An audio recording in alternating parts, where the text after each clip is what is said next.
A ver, primero que fui engañado. Me dijeron, el viernes tenés algo, y dije, bueno, mirá, quedé con Estañaro, que es un compañero de muchos años, de que canta ahora en la Citarrosa a las 9. No, pero pasé y saludó a 5 minutos, me dijo. Después me dieron una conferencia que parece que tendría que hablar de todo, pero después me cambiaron el lugar del dato y no me avisaron. Mal. Pero felicitarlo por la iniciativa de ponernos a discutir temas que trasciendan lo inmediato, que trasciendan la declaración de esta semana, el último lío de la interna de la FEU, el último lío de la interna del comité, o el último lío de la interna de la juventud del partido, el último conflicto que tenés que atender, que eso está bien que lo hagamos, pero me parece que está bueno también que nos demos un momento en medio de una situación tan extremadamente compleja y cambiante, a veces cambiante para mejor y a veces cambiante para peor, hechos históricos, cambiantes para peor. Somos la generación que va a tener que explicar cómo es posible que se haya dado un golpe de Estado tan brutal en Brasil e instalar una reforma laboral y de seguridad social sin los niveles de resistencia popular que uno pudiera haber previsto, o cómo las fuerzas progresistas en México logran triunfar contra todo pronóstico, en un escenario donde la derecha se venía reinstalando de manera brutal. Son momentos de cambios profundos, parturientos. Si uno dice la crisis del capitalismo, no vale nada, porque yo desde que me conozco siempre hablamos de la crisis del capitalismo para pero es cierto que estamos en un momento de crisis en el sentido de que la relación compleja, contradictoria entre la revolución científica tecnológica, el cambio más vertiginoso que en la historia de la humanidad se haya generado en cómo el conocimiento deviene en fuerza productiva y revoluciona todo, entra en un tamaño de contradicción con un determinado tipo de relaciones sociales de producción que pone al borde al borde del colapso de la crisis energética, al borde del colapso de la crisis ecológica, al borde del colapso de la crisis financiera, la crisis alimentaria. El fracaso de alguna predicción. Nosotros hace 25 años pensábamos que la tríada Japón, Europa y Estados Unidos solo iban a seguir concentrando poder. Hace 30 años, pero pensadores que eran unos cabezones, y son unos cabezones como Samira Mingo, ¿no? Son pesados. Pero hoy hay una emergencia de China y de la India, emergencia de sectores que ponen en cuestión desde el punto de vista económico y comercial objetivamente, y una historia donde la tendencia a esas contradicciones en general se resuelven a los cañonazos. Los cañonazos.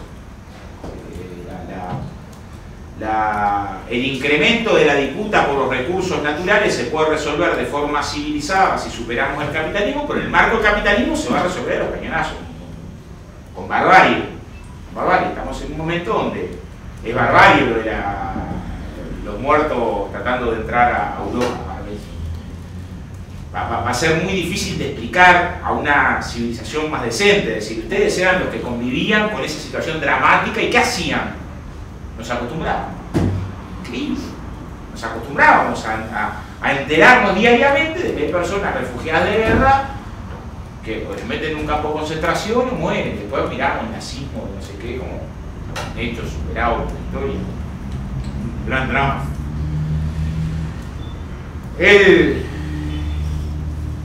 Nosotros nos toca militar, además política y socialmente, organizar pueblo, ponerlo a luchar, generarle esperanza. En América Latina, que en este escenario que está marcado por el declive del imperialismo norteamericano, fuerza hegemónica en todos los terrenos, indiscutiblemente militar, económico, tecnológico, comercial, ideológico, desde un poco antes, pero fundamentalmente después de la Segunda Guerra Mundial, en medio de un declive, de una caída en términos relativos de su peso específico en la producción mundial, en términos específicos de comercio, en términos específicos de la capacidad de desarrollo tecnológico, en sus infraestructuras. lo que lo torna más agresivo con sus zonas de influencia histórica. Nosotros estamos ahí cantados en una zona de influencia histórica, donde se nos tendría que hacer mucho más sencillo por el grado de agresividad del imperialismo en América Latina. Hace 30 años en América Latina Estados Unidos tenía un par de bases militares, tiene decenas de bases militares. Sin embargo, hoy tenemos muchas más decenas de problemas para explicar políticamente una postura antiimperialista que hace 30 años. Eso es un triunfo. O sea, la palabra parece gastada, no emociona a nadie. A nosotros nos emociona, pero no nos cansa porque nos emociona a nosotros. Pensamos que emocione el pueblo, que convoque los que van a hacer la revolución, que son los pueblos y sus organizaciones. Problemas, son unos cracks, ellos en masticarnos la cabeza. Y por lo tanto, en complicarnos la vida para entender y actuar en función de lo que entendemos y sentimos en el marco de la realidad. Tenemos una enorme dificultad para las convocatorias que tienen que ver con la perspectiva latinoamericana, que es una perspectiva esencialmente antiimperialista, por la historia, pero también por la circunstancia política y objetiva actual.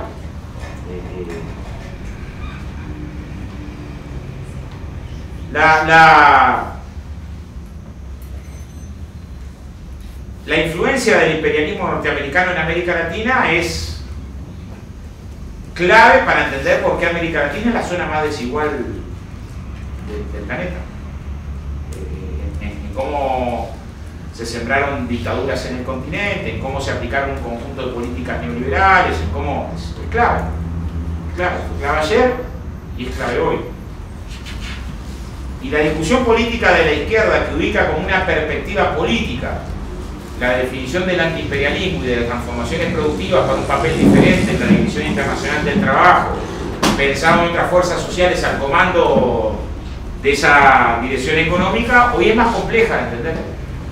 Yo tengo una dificultad del dato global, de pensar a mediano y largo plazo en nuestras luchas. Y eso para las fuerzas revolucionarias es un problema, porque nosotros no somos una fuerza revolucionaria en medio de una insurrección, donde es más fácil la comprensión de el cambio de clases en el poder. Somos una fuerza que se plantea la emancipación en medio de lo que podemos hacer son tareas de corte reformista. Peleamos por el 6% para la educación. Y está bien. Pero en esa perspectiva más general nos cuesta ubicar la perspectiva más general del conjunto de las fuerzas sociales que además reivindican el derecho a pensar una formación económica social distinta del capitalismo. Hay algunos pensadores que ironizan con esto diciendo resulta más fácil pensar en el fin del mundo que en el fin del capitalismo. Han logrado hacer pensar que el capitalismo es eterno, es lo que va a haber siempre, pero no a los sectores más con menos capacidad de comprensión política, a las universidades, a las facultades de ciencia, económica y política. El sistema político se analiza en un marco internacional que parece que es único. Entonces tenemos un enorme desafío. Lo otro es que además militamos en una sociedad que entiende la realidad con un grado de fragmentación brutal. Se ubicaba la perspectiva política diciendo, bueno, estamos en este continente que es América Latina, donde además en este marco de disputas por los recursos naturales contamos al menos con 1/3 del agua potable del planeta y eso nos genera una situación de extrema tensión entre el acuífero de Chiapas y el acuífero guaraní y en el marco de la disputa por el cambio científico, tecnológico y sus insumos, la mitad de la biodiversidad está en América Latina, vaya si será estratégico desde el punto de vista político y bueno, desde el punto de vista del desarrollo de la minería, buena parte de los principales países productores mineros están acá y las mayores reservas petroleras están según la OPEP en Venezuela y por lo tanto desde el punto de vista del control y bueno, producimos alimentos cuando la crisis ecológica hace que cada vez sea más complicada la producción de alimentos en el largo plazo sin colapsar varias veces nuestra población. Tenemos una enorme dificultad política para ubicar una perspectiva global. Ese es un problema de este tiempo de las izquierdas, ¿no? No tenemos el problema de los comunistas, tenemos el problema de la izquierda. Las izquierdas en general tenemos una enorme dificultad para ofrecer nuestras batallas puntuales en el marco de una batalla más general, más de largo aliento, más profunda. Y por lo tanto la acción política transformadora pierde alma, porque aparece en marcos reducidos, implanificables, donde en todo caso podés gestionar un poquito mejor tal o cual cosa. Y la política pasa a ser eso, la capacidad de gestión en el marco de una administración muy relativa de los estrechos márgenes que van a dejar los sectores que de manera inconmovible van a tener siempre poder. Es un problema político y teórico, ¿no? Y nos cuesta problematizar y complicar y problematizar desde el punto de vista de clase, que es problematizar ofreciendo alternativas, no para hacer diagnóstico desde arriba de la punta de una colina con la túnica blanca sin manchar. Es un problema. Lo otro es que tuvimos dos procesos que eran difíciles de prever en su extensión. Ni el más optimista de nosotros, militando en la década del 90, preveía el ensanchamiento de cambios populares que hubo en América Latina. No lo preveía, ¿no? Ni dándonos mucha manija, prevíamos que en tan corto plazo podían ganar y sostenerse gobiernos de carácter popular. Es más, en general desconfiábamos mucho que algún gobierno nuestro durara más que algunos meses después de la experiencia de Allende, Guatemala, República Dominicana, Panamá, Torrijos, Granada. Puede que cada vez que triunfamos electoralmente, los factores permanentes del poder nos voltearon, nos voltearon. El debate de los frente amplistas en el comité de la madrugada era qué hacíamos después de ganar alguna vez, ¿no? ¿Qué iba a pasar? ¿No? Y cómo preparábamos esa reacción que en general la teníamos más clara, la verdad, porque en realidad la reacción siempre viene de un lado y de otro. Después, uno hacia afuera siempre tiene que decir que la institucionalidad, sí, está bien. Masticaron esto, se pasaron por arriba de la institucionalidad para voltear a Dilma, tirarla, reventarte por un costado, salvar a Temer pidiendo coima y caminamos por el lomo. Hay factores de poder que... Pero bueno, estamos obligados a aprender de la experiencia de los gobiernos populares y izquierdos. Sin decir, suelta el pasado, porque también es así, de todas las experiencias. Apenas entran en crisis, a veces salimos alterados a querer desprender, no tengo nada que ver. Vamos a aprender de todas las experiencias de la izquierda. Ninguna experiencia de lucha revolucionaria fue en vano. No fue en vano la comuna, no fue en vano la gigantesca revolución rusa que enterró cientos de años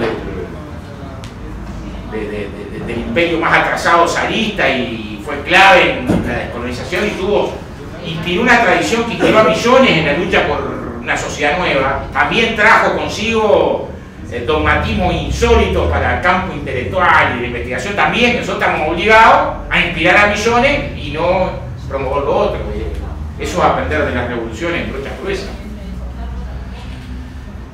Pero estamos obligados a aprender del proceso del PT, de sus aciertos tremendos, mirar geopolíticamente, juntarse con China para determinadas cosas, promover grandes acuerdos a nivel regional y sus errores también enormes.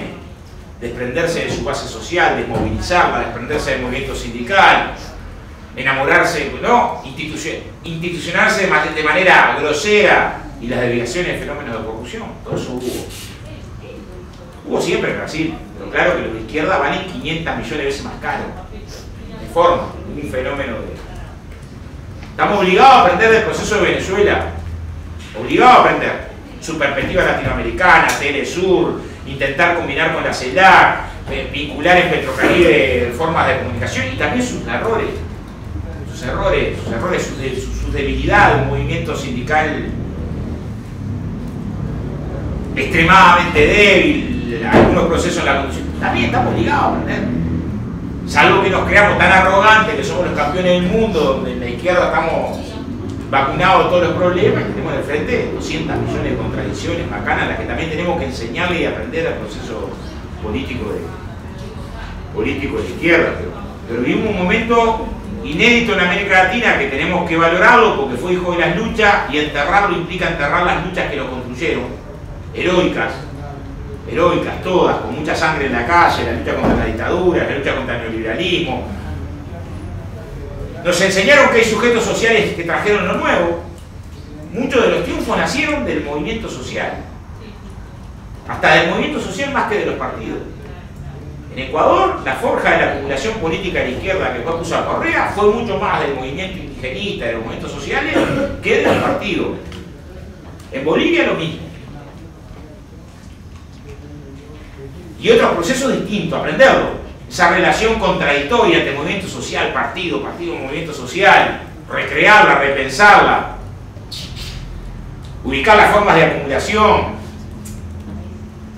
Y vivimos una primavera de un antiimperialismo que tuvo momentos memorables. Derrotamos el ALCA con todo pronóstico. O sea, logramos poner a América Latina de pie. Por 200 años, Tina Monroe, derrotamos el ALCA.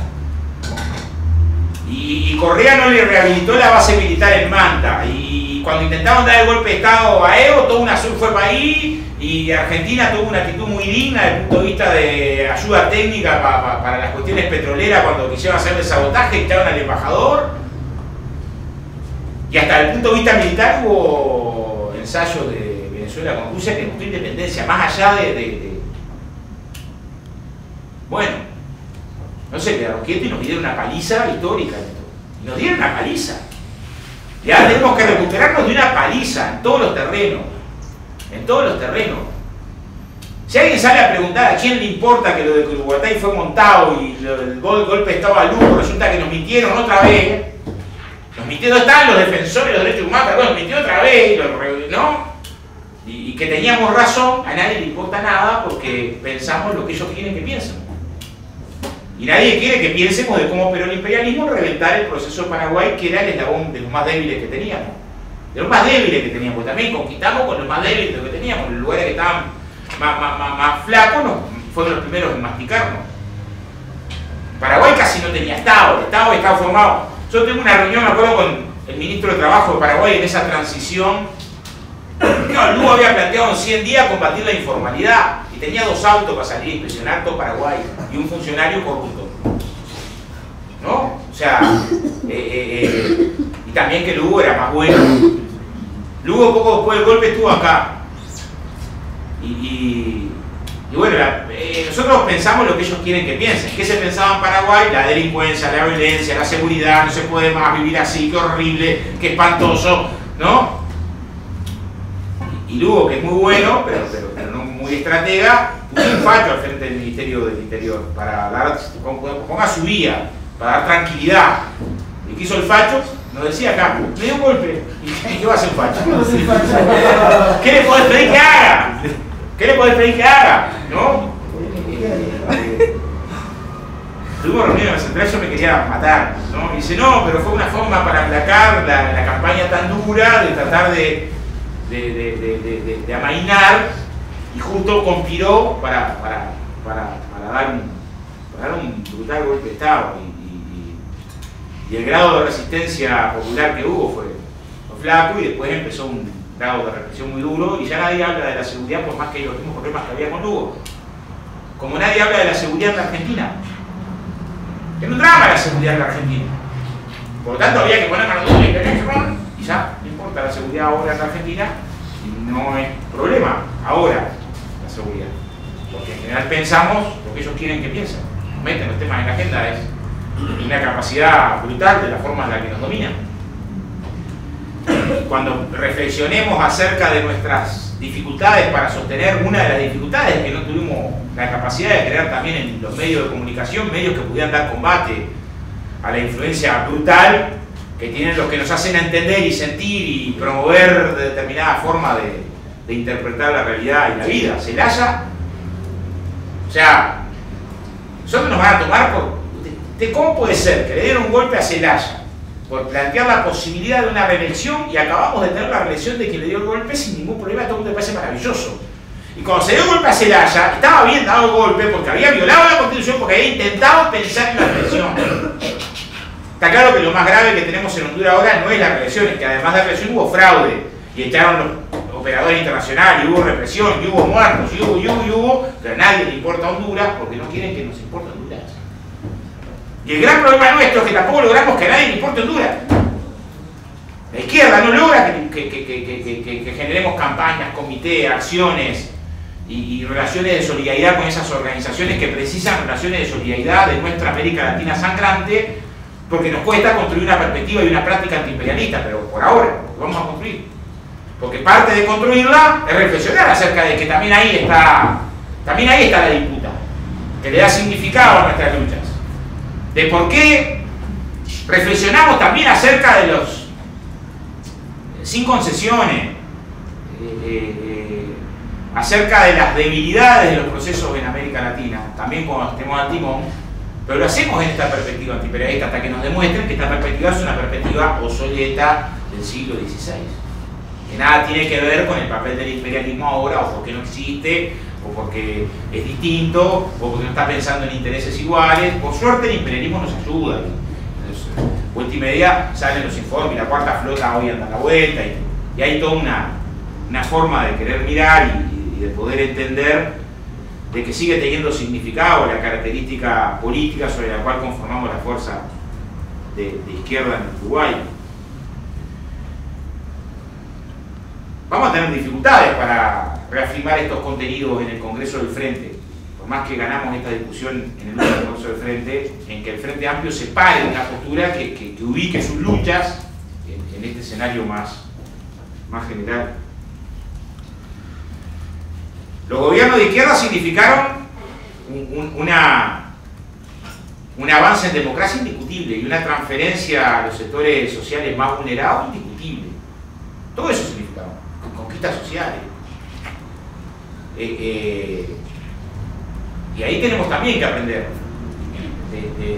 de errores que no podemos cometer. Un error que no podemos cometer es en pensar que el cambio material solo nos genera la subjetividad y la organización y la conciencia necesaria para sostenerlo.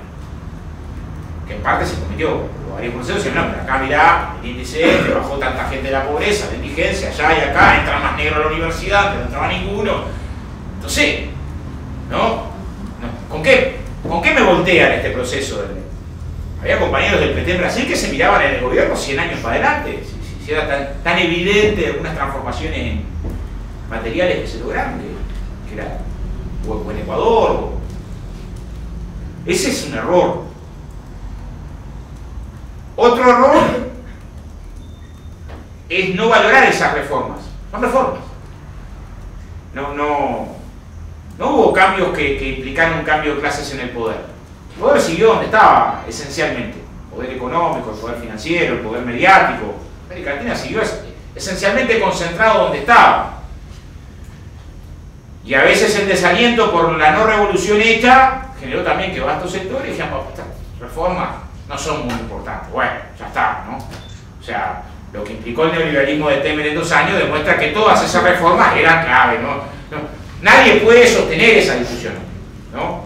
Es más, algunos sectores más críticos con Lula que se desprendieron en el primer minuto del gobierno del PT porque no había hecho la revolución ya, aprendieron de la peor forma que con todas esas dificultades, hasta con leve impuesto, con todos los problemas que tuvimos en los gobiernos de izquierda para pensar en profundización de los cambios más importantes y que parte de ese no pensar en profundización de los cambios y en organizar correlación de fuerza para esa profundización y en generar el debate político para un nuevo grado de conciencia. Con todo eso, con todas esas contradicciones, es incomparable lo que es la restauración de la derecha neoliberal, que además vino como en espiral, pero todavía más dura, más profunda. Entonces, si era complicado hace unos años tener una perspectiva de la revolución en medio de transformaciones políticas progresistas y reforma, la perspectiva de la revolución en medio de una restauración neoliberal del tamaño de la que se está instalando en el continente, sobre todo en el cono sur, es todavía más complicado, pero es necesario. Y el debate que tenemos que dar política, procesar políticamente, comprender es por qué es necesario. Es una cuestión de credo, de fe religiosa, o sea, someter a la crítica al capitalismo hasta esa profundidad que implica el cambio de relaciones y desnudarlo, de Desnudarlo implica desnudar que hay miles que mueren de hambre diariamente producto de estas relaciones económicas, que hay miles que mueren sin medicamentos producto de estas relaciones económicas, que hay miles que no tienen trabajo y viviendas producto de estas relaciones sociales de producción, que hay, y que por lo tanto nuestras batallas puntuales por avanzar medio centímetro en el marco del capitalismo la vamos a dar, pero que en última instancia, si no removés la propiedad privada y los principales medios de producción, vamos a seguir tensionando una disputa de los lugares y quién sobrevive. Y aprender de las experiencias, de lo que descuidamos, las experiencias de la conquista popular. Una de las cosas que descuidamos es el debate político y ideológico. ¿Vamos a resolver el Partido Comunista del Uruguay y el Frente Amplio ese debate en el Brasil? No. Pero en Uruguay estamos perdiendo terreno a pasos agigantados. La derecha necesita, para aplicar su modelo, cagarnos a palo o ganarnos el alma. Una de las dos cosas. O sea, no tiene forma de aplicar un ajuste en otras condiciones. Que las grandes mayorías entiendan que el ajuste es el mejor camino posible o el único camino posible y por lo tanto marchemos resignados al ajuste. No nos queda otra que ajustar. No nos queda otra. Es brutal lo que nos pasa, pero por lo menos es lo que la economía va a necesitar.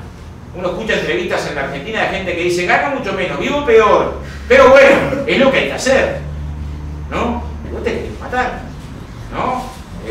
Estoy horrible, no puedo pagar nada, estoy con... pero bueno, estaba viviendo demasiado bien, ¿no? Increíble, increíble. La economía en Uruguay sigue creciendo. Es más, en este semestre creció un 5 y pico por ciento la renta empresarial y cayó un 0,5 el consumo. Hay un problema ahí. El consumo vino creciendo en los últimos anteriores. Pero hay una lógica que transpira una ética donde hay un principio sagrado. Todo al servicio de la rentabilidad empresarial. Todo al servicio de la rentabilidad empresarial. Ahí sí, concesiones fiscales, bajos salarios. Todo al servicio de la rentabilidad empresarial. Si la rentabilidad empresarial le va bien, a todos nos va a ir bien. Por lo tanto, hay que sacrificar cualquier planteo que ponga en cuestión la rentabilidad empresarial. 0,03 de un impuesto subir, catástrofe. Catástrofe. Subir el salario, catástrofe. No. Nada de eso se puede. Nada de eso se puede. Pecado mortal contra la economía. No se puede nada. Nada de nada. Nada de nada. Es una lógica implacable, entradora, convincente. Convincente. Lo otro son sueños, utopías. La economía que funciona es esta, la que va a estar al servicio de los grandes grupos económicos, de los grandes intereses y cualquier examen más o menos fino demuestra que este es el gran drama de América Latina. Y nosotros capaz que no podemos cambiar el capitalismo hoy, pero tenemos que denunciar el chantaje. El chantaje, ¿no? Que hace el capitalismo, chantajea a los países, impone condiciones, impone exoneraciones fiscales y tributarias, impone rebajas salariales, impone ir a tribunales internacionales, impone. Y vos jugás en el capitalismo, con las reglas del capitalismo, sin cambiar el capitalismo hoy, pero en una perspectiva de cambiarlo mañana.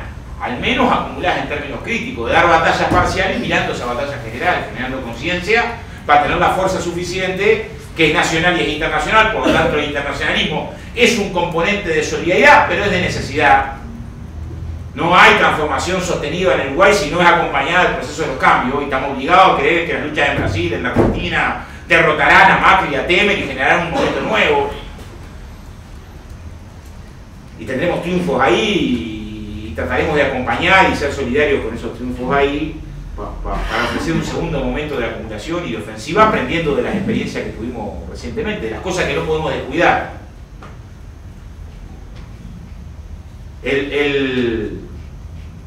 Tenemos 13 años de gobierno del Frente Amplio y en algunos momentos la sociedad está más a la derecha que antes del gobierno del Frente Amplio. Es una paradoja bestial. Bestial. O sea, cualquier mirada sobre la necesidad de políticas sociales hace 12, 13 años ubicaba a amplias mayorías de nuestro pueblo la necesidad de defender políticas sociales. Y el Frente acumuló rumbo al gobierno en la condición. O sea, logramos una mayoría fundamentalmente porque nos habían rechazado el plan de emergencia que propusimos en el 2002, además, y porque hasta saliendo de la crisis en el 2004 creció la economía y se duplicó la cantidad de gente en la indigencia. Es intolerable.